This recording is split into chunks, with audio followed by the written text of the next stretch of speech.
So varicose veins are those, particularly on the legs, are those large twisting rope-type veins and bulging along the extremities, along the axial on the extremities.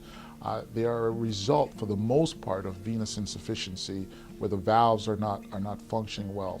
Well, we usually find them in patients who there's a risk factors of gender. We find these mostly in women.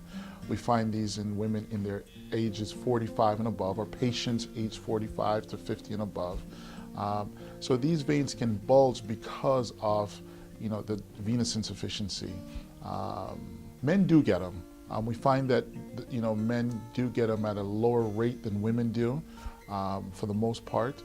And usually risk factors are obviously those who have been standing for long periods of time. So certain types of jobs require us to be on our feet for long periods of time.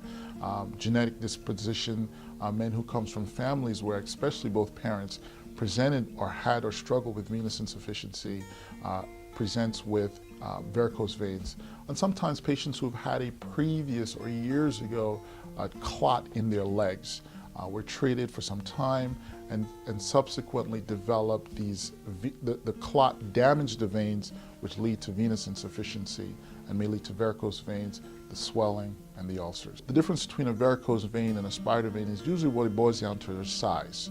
The varicose veins are those large twisting type of ropey veins that we see that are bulging, and the spider veins are those smaller, fine blue discolored veins that looks like spiders that are along the underneath surface that you can't really, they're not bulging, but they're certainly visible. For the most part, the answer is yes and no.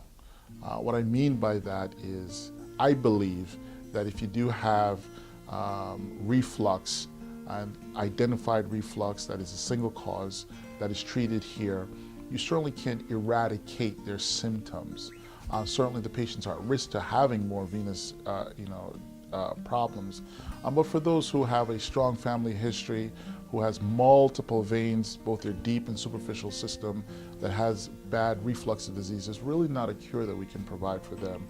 We can only here treat their symptoms with a full comprehensive approach here at the New Jersey Vein and Laser Center.